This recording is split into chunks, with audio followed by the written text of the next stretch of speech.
Alrighty, yo, what's just going on, everybody? It's your boy, Mr. DDG94, back with another reaction video. Today, we finna react NBA archetypes that went extinct. This should be interesting. Without further ado, let's get right into it. Here's NBA archetypes that just don't really exist anymore. The first archetype, the pass-only point guard. For each of these archetypes, we're gonna go through like the top 5 guys that fit this extinct archetype perfectly. And we're going to talk about why it doesn't exist anymore. And for the first one, the pass-only point guard, the point guard who's looking to do nothing else besides pass on offense. Jason Williams is a perfect example of this. Watch some of these highlights. When the Kings drafted Jason Williams, it was... I don't think it's completely dead. I think it's still needed. You just have to be a good three-point shooter. That's it. I don't think it's dead. You need somebody that can facilitate the offense, make the right play, know when the defense, know what the defense is setting up to do, and know how to counter it. Know how to put your guys in the best position to get the basket. You need those guys. So I wouldn't say it's dead. You just need a point guard that can actually shoot, that can actually at least at the bare minimum shoot. Whether it be a mid-range or a three-pointer. You just need them to be able to shoot. If they can't shoot, then yeah. The ball to Chris Webber and Pedro. I don't think the pass-only point guard is dead. Then he goes to the Grizzlies. It's get the ball to Powell. He averaged 8 assists there. Then it's get the ball to D-Wade and Shaq. He wins a ring doing that. Probably the flashiest passer ever too. But the reason this archetype doesn't really exist anymore, it's just how much the point guard has evolved over time. I mean, look at the point per game leaders this season. 3 of the top 5 are point guards, the other 2 are shooting guards. If you're a point guard and can't put the ball in the basket in 2026, it's not gonna work. Cause wanna know who else could be a perfect example of this? Elfrid Payton. Elfrid Payton may actually be the example of this. So Elfrid Payton was out of the league for a little, then the Pelicans randomly hit him up in 2024 and said, yo, come back Elfrid, we need a point guard. Elfrid Payton actually low-key was a good defensive guard, low-key. Good defensive guard. He just couldn't score to save his life, bro. This dude was very, very, very bad at defending at scoring.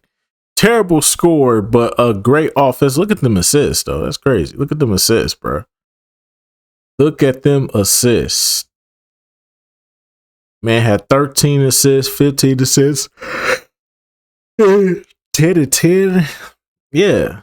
He just had to learn how to pass, bro. He just got to learn to score. Great facilitator and good defender, but had to learn how to score, man. These games, 0 points, 10 assists, 3 points, 10 assists, 2 points, 15 assists in 26 minutes. 4 points, 13 assists, and 10 rebounds. I'll throw that out there too. But in this 4-game span, Elfrid Payton had 9 points and 48 assists. He had 9 points in 4 games. Every single game, he had more assists than he had points in all those games combined. Shit, Houston need to call him up. Shit. That's who Houston need to call. Houston need to call him up. They need a point guard. They need a point guard.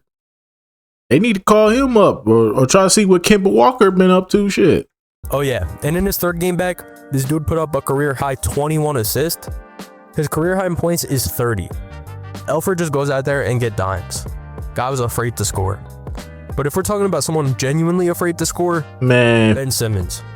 Ben Simmons' inability to score. Get Ben Simmons the fuck out of here. This ain't a pass-only point guard. He was a scorer at first, but I don't know what happened to this man. Get this nigga the fuck out of here, bro. Boo this man! 3 letters. 1 word. Ass.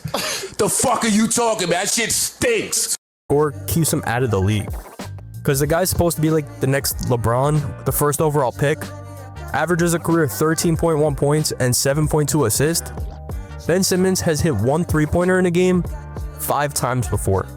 5 separate games. Ben Simmons has had 15 plus assists 7 times before. 7 separate games. Ben Simmons is such a skilled passer and rebounder, but his inability to score, he can't be in the league with it.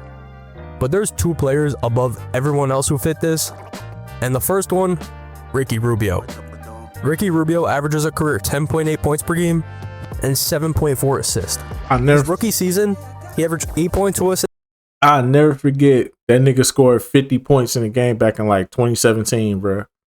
That nigga went off for 50. I said, ain't no way Ricky Rubio went off for 50. I was like, who mans is this? Who let this nigga Ricky Rubio score 50 though? And 10.6 points. The guy was like always top of the league in assist and like dead last in scoring. But lastly, the obvious leader of this archetype, Rajon Rondo. All right, Rondo, he averaged a career 7.9 assists. I mean, someone who gets that many assists gotta score. Russ and Luka averaged damn near 30 points per game for their career. Except Rondo averages a career 9.8 points per game. The guy doesn't score double digits. Then Rondo plays for the Hawks, and nowadays they do Magic City collabs. And no, I'm not joking, look it up for yourself. But Rondo, his career high assist is 25, his career high points is 35. So yeah, they just don't come like this anymore. But the next extinct archetype, the back-to-basket big. As someone who fits dead on, Jahlil Okafor. The back-to-the-basket big is the big who's only scoring in post-ups. They aren't hitting threes and stretching the floor, not rim running. This is the 90s Patrick Ewing, Hakeem Olajuwon. Don't ever disrespect Hakeem Olajuwon like that. Hakeem can knock down the midi with no E. Hakeem would go crazy in this league. Y'all think Jokic would go crazy in this league? Imagine Hakeem.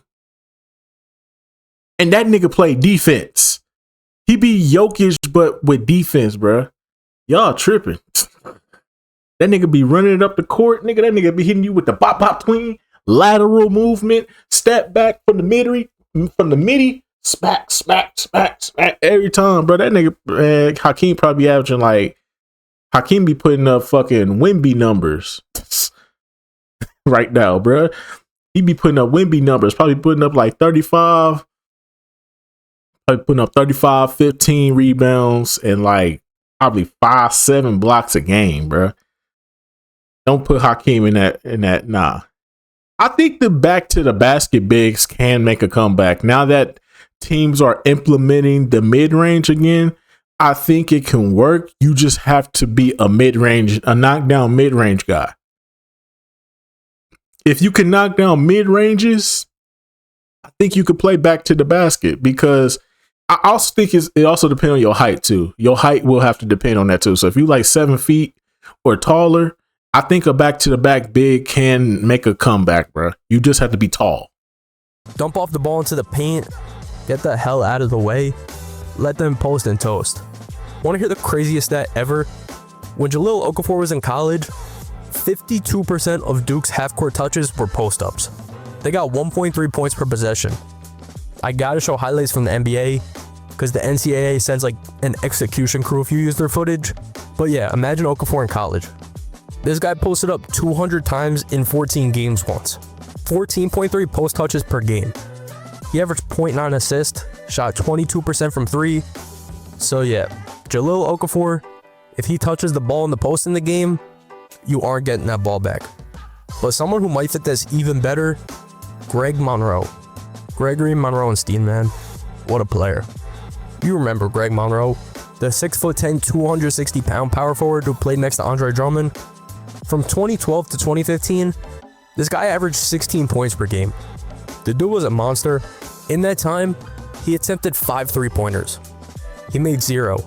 In his whole career, he made 1 3-pointer. He attempted 17. Damn. The only game he made 1, he attempted 5. Greg Monroe also shoots a least he was shooting 51% from the field. The guy got in and out of the NBA at the perfect time before it became a 3-point league. And speaking of bigs who shoot threes nowadays, I was just scrolling Instagram the other day and I saw this. What if you beat a chick and she got a restraining order? Then I start draining threes from the corner like Al Horford. If I saw this beautiful work of art, you guys deserve to also. But another big man who only worked from the post, Andrew Bynum. Andrew Bynum literally attempted a 3 and got pulled from the game.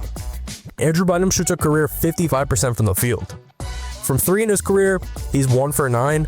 The only time he made a 3, like Greg Monroe, he went 1 for 5 in that game.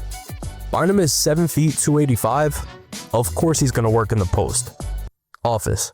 Damn. This dude hurt his knee bowling. But nah, Bynum was a dog for a little. But someone who fits this archetype even better, Zach Randolph. If you're a Laker fan, a Celtic fan, I don't care if you were literally born to hate the Memphis Grizzlies, that was your only life mission, you gotta love the Junkyard Dog. I ain't gonna lie. If Zach Randolph was in today's league, he'd be all right. Big body, good rebounder. Do all the dirty work for you. Enforcer on top of that too when you need him to be. Yeah, Zach Randolph would be good in today's league for sure.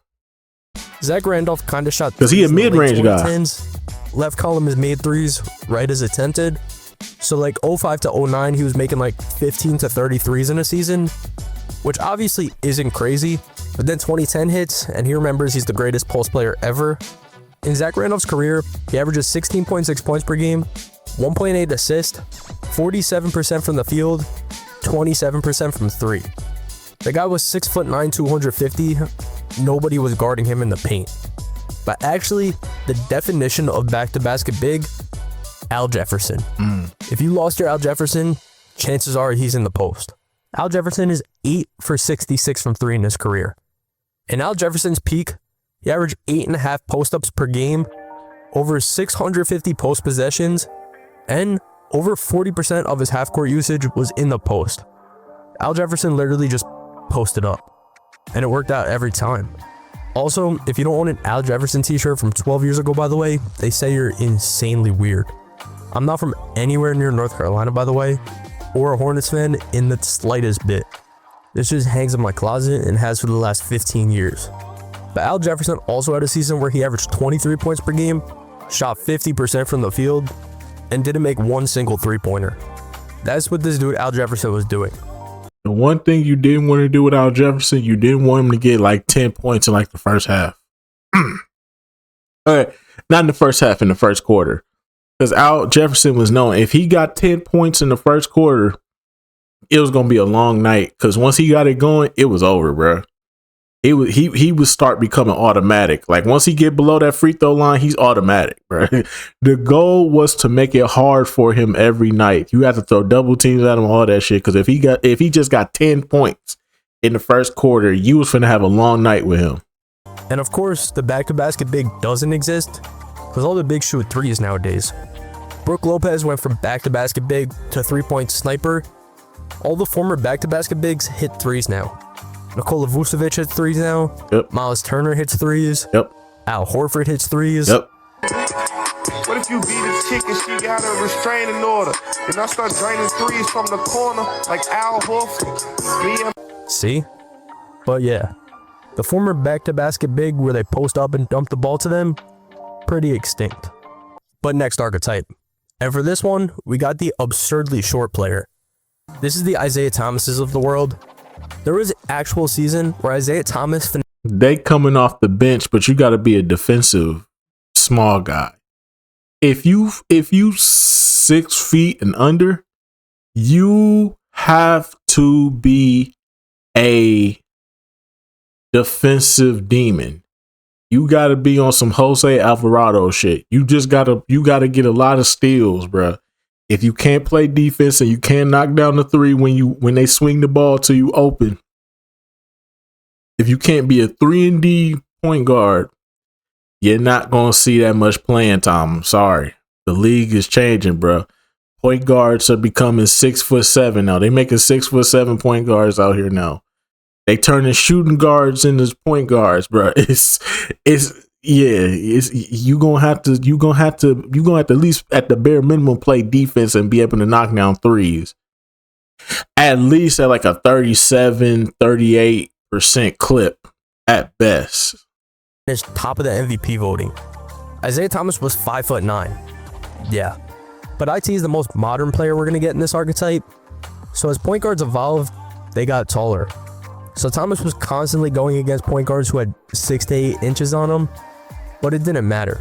In 2017, this guy averaged 28.9 points per game. He finished 5th in MVP voting. He shot 46% from the field this season, a 5'9" guy. Isaiah Thomas was the last pick of the draft because he was so short, and he kind of revived this dying archetype. Yes, I know Yuki exists, but he's like the only guy. And the reason these players don't exist anymore, or extremely rare, is because what we mentioned. The players got taller over time, so how is a 5'2" dude gonna guard a 6'8" Cade Cunningham? It's just tough matchup wise. But someone else who was always able to beat this archetype, Nate Robinson. Nate Robinson was also 5'9". He just wasn't as good as Isaiah Thomas, but Nate was really good. Kind of a bench spark that would get the crowd going. And he did have a season where he averaged 17 points per game for the Knicks. But Nate Robinson was a freak athlete. The guy won 3 dunk contests at 5'9". He didn't deserve not one of them. And if Isaiah Thomas was like the short engine of the Celtics, Nate Robinson was kind of the short spark that checked in. And if the tempo slowed, he was going to get it going again. But now we're getting real short. Because next up, we got Spud Webb. Spud Webb was 5'7". 5'7" and played in the NBA for 13 seasons. He had a season where he averaged 16 points per game and 7 assists. Spud Webb was pretty good.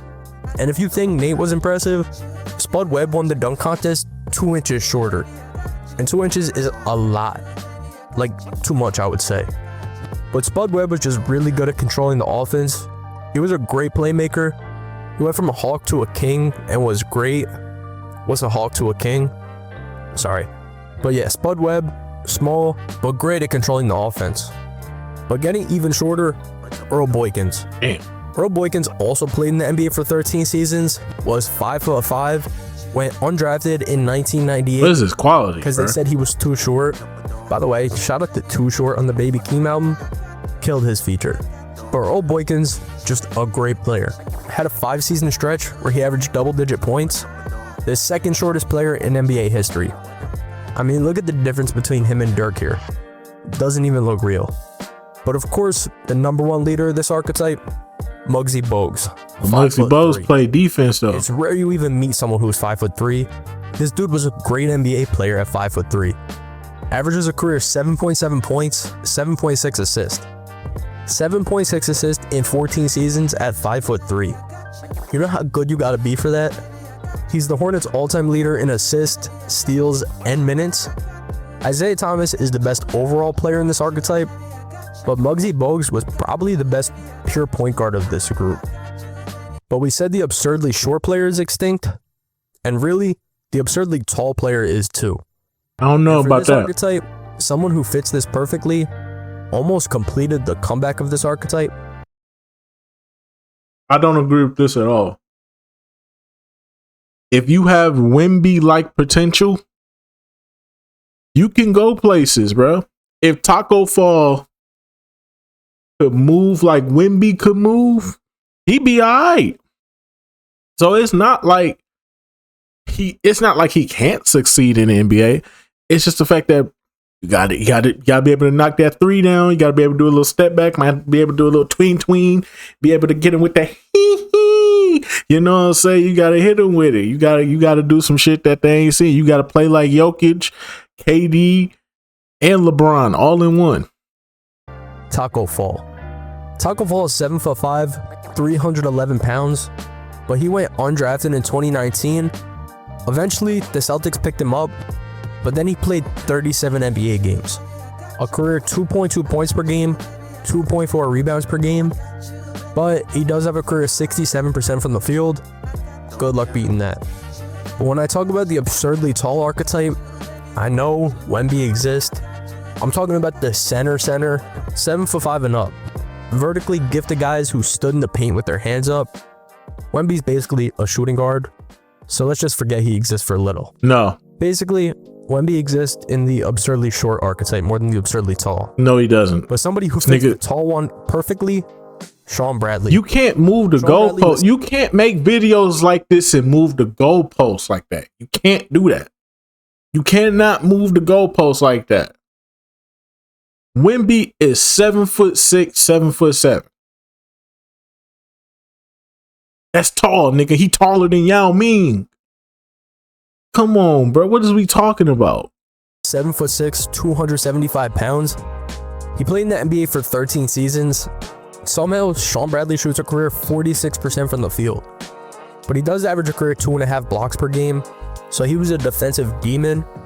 But this guy lived near the rim. Only played over 30 minutes per game twice in his career, but averaged 8 rebounds a bunch of times, and a career 0.7 assists per game. Sean Bradley gets the ball, Sean Bradley's shooting the ball. So Taco Fall was a size experiment. Sean Bradley gave you some production, blocking shots really. But after him, we got Yao Ming. Yao Ming was 7'6", 310 pounds. If you know me, you know how I feel about Yao Ming. If this dude didn't deal with injuries, he would have been one of the best players ever. Yao Ming played in the NBA for 8 seasons because of injuries. Yao Ming made 8 All-Star teams. And you might say it's because all of China voted for him. Well, Yao Ming made 5 All-NBA teams in 8 seasons. The dude was elite. He had seasons where he averaged 25 points per game, 11 rebounds, shoots a career 52% from the field. Yao had a season where he played 37 minutes per game too. He's by far the best player in this archetype. I remember in like 7th grade, I had to get up in front of my class and tell them I was reading a book called The Tao of Yao, and the entire class started laughing. Core memory. Thanks, Yao. But there's 2 guys who fit this archetype to a T, and first up, George Mearson. Mearson was 7'7", tied for the tallest player ever. The guy was 303 pounds. The thing is though, he only played in the NBA for 7 seasons. In those 7 seasons, out of a possible 574 games, the guy played 307 games. So he didn't play, which is the case for all these guys. They all deal with too many injuries. But Mearson was actually solid. He won Most Improved Player in 1996, averaged 14.5 points, 10 boards, 2.3 blocks. So yeah, Mearson was actually good, just injured. Once had a 2-season span where he played in 1 total game out of a possible 164. But Mearson also led the NBA in field goal percentage twice, so he was definitely a good player, just hurt. Yeah. But of course, the number 1 guy who fits this archetype, Manute Bol. Manute Bol was also 7'7", weighed 200 pounds. At 7'7", Damn. he had a standing reach of 10 feet. The guy Need had some a meat on slender them bones, didn't he? For his career, he averaged 2.6 points per game, 4.2 rebounds, 3.3 blocks. More blocks than points per game for his career. In his rookie season, he averaged 3.7 points per game, 5 blocks. Might actually be the weirdest stat line anyone's ever averaged. He's top 20 all-time in blocks in 18.7 minutes per game in 12 seasons. He had 4 seasons combined where he played 17 games total. And he's the 2nd highest blocks per game ever at 3.3. Alright, ready for this? Manute Bol has a career 1,599 points, 2,647 rebounds, 171 assists, 126 steals, 43 3-pointers, somehow 6 of them once came in 1 half, but then 2,086 blocks. All these numbers together look fake, but man, that was Manute Bol's career. But before we get to the next archetype, I do want to say, if you want to grow to 7'9" overnight tonight, all you got to do is sub. Bro, get the fuck out my face. Next archetype, the defense only guy. You remember these guys. These guys were everywhere 10 years ago. We're talking about They still exist. They ain't went nowhere. They still exist. They just deep on the bench now. These the guys that you put in the game when you ain't got no other defensive options because your roster might be riddled with injuries at the moment. So you got to go defense only. And I mean, they might knock down a couple of threes. They might knock down 1 or 2 threes. They might just go 0 for 7. But at the end of the day, they're going to give you good effort on defense, and that's all you ask of them. Show up on defense, give me a little bit of that, make sure that we getting stops. We're going to figure out the offense. We just need you to help us get stops. They still there. They've never gone anywhere. I don't believe this one at all. They just deep on the bench now. They're not extinct. They just deep on the bench now. They are just in case of emergencies. Thabo Cephaloshes of the world. Thabo Sefolosha is the guy the Thunder used to plug in and play next to Durant and Westbrook. The guy was their starting shooting guard for a long time, and he couldn't shoot at all. He averaged a career of 5.7 points per game on 44% from the field, 35% from three. The highest points he averaged in a season was 8.5. And he played in the NBA for 14 years. That's how good he was on defense. His career high points in a game is 28. But then, he did make the all-defense team in 2010, has a career 103.3 defensive rating. That's elite. No playmaking, no scoring, just straight defense. But someone else who fits this, Raja Bell. Bell was a little bit better on offense, but he wasn't great either. 9.9 points per game for his career. His career high points was 31, so he was never elite offensively. Actually, he was never really even good offensively, but the guy used to play 38 minutes a game for the Suns, and he ended up making 2 all-defense teams. 1 first, 1 second. And he played for 12 seasons in the NBA, so Raja Bell, a little bit better offensively than Sefolosha, but still not great. But let's go back down to, well, worse offensively, Andre Roberson. Andre Roberson was basically the guy the Thunder got to replace Sefolosha when he left OKC, the defense guy next to Durant and Westbrook. Andre Roberson played in the NBA for 8 years. In those 8 years, 22 minutes per game, 4.5 points, 47% from the field, 25% from three, 47% from the line. Damn, this nigga was He ass. used to play Hacker Roberson because a shooting guard couldn't shoot free throws. Andre Roberson's career high points in a game is 19 points. I've watched about 39 Luka Doncic quarters more than that. But then, he makes the all-defense team in 2017, so that's why he fits this archetype, an elite defender. But after him, we can talk about a guy currently in the NBA, Matisse Thybulle. Thybulle this season plays 12 minutes per game. He honestly might be the last of this archetype. A career 4.9 points per game. His best season was 5.7, but then a career average of 1.5 steals. Per 36 minutes per game in his career, he averages 2.8 steals, 1.8 blocks. Ridiculous. He also made the all-defense team twice. In one of those all-defense seasons, he averaged 3.9 points per game. Thybulle not getting you any buckets, but he's lasted. But the last guy, probably the best offensive player of this list so far, which isn't a high bar. He had one season where he averaged double digits, but he's also the best defender of this list, Tony Allen.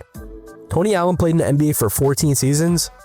In those 14 seasons, 8.1 points per game, 6 all-defense teams. First team all-defense, coach. coach. His jersey number retired for the Grizzlies. Most definitely. Do you understand how good you have to be on defense to average 9 points per game in 7 seasons with the team and get your jersey retired? We got Rashad The guy has a defensive rating of 101.7.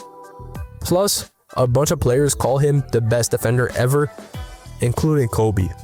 Kobe always said how me and Tony Allen were the best defenders.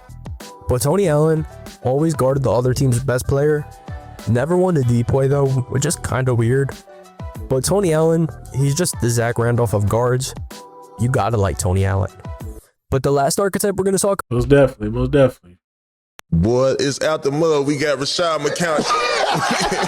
Kobe's 81. Kobe's 81. About the rebounding rim runner. This is basically the guys who are small forwards or power forwards.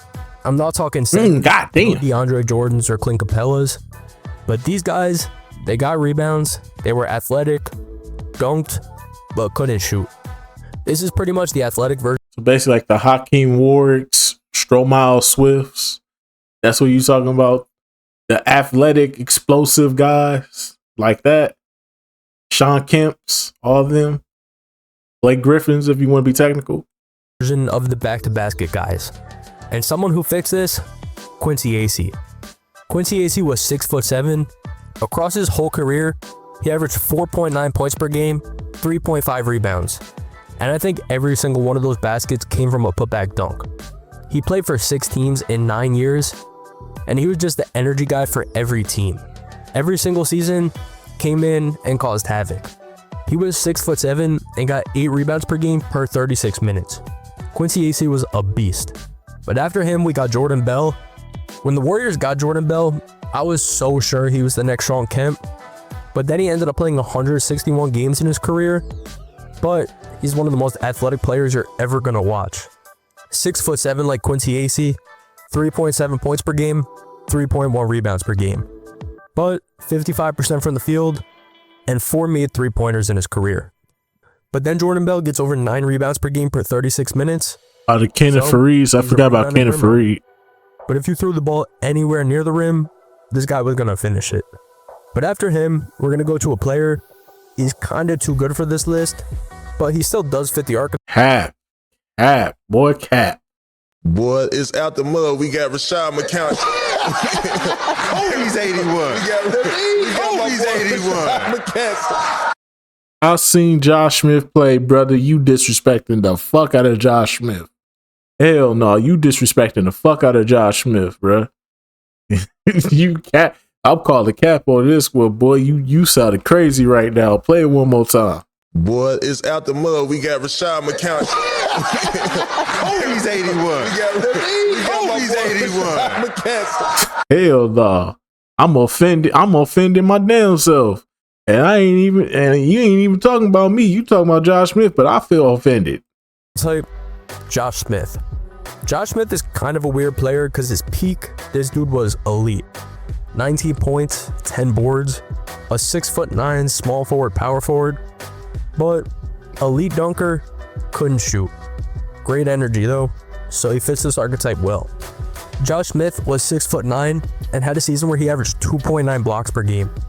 He was so good defensively, made an all-defense team, but the thing about Josh Smith, he averaged a career 29% from 3.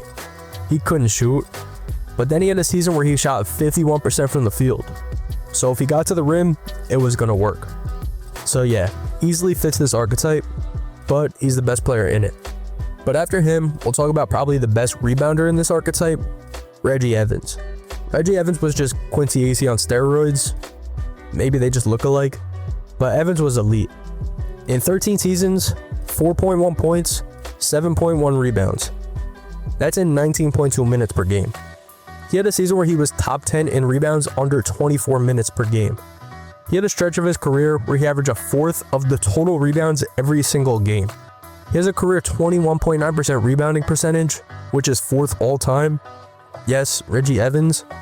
And he once had a game where he got 0 points and 20 rebounds. And if he was gonna score, it was a dunk. He made 1 3-pointer in his entire career. But if there's one player who fits his archetype exactly, Kenneth Fareed, runner, by far, textbook, it's Kenneth Fareed. The man was actually so good for a while, was arguably the most athletic player in the NBA for a stretch, a 6'8" power forward, 10 made career threes in 8 seasons, and 8 of them came in 1 season. The guy averages a career 11.4 points, 8.1 rebounds, 54.6% from the field, 22.2% from 3. Just watch these highlights in the back and you'll see why Kenneth Fareed fits this so well. Every time I scroll on Twitter though, I see this picture. Whatever. But anyway, so just go about doing for this one. I was with you. I think that the defense one, that still exists. I don't think that's an extinct archetype because every team has a guy on there. They got like 1 or 2 guys on there that play just straight defense. And the Josh Smith one, boy, it's out the mud. We got Rashad McCown. Oh, he's 81. He's 81.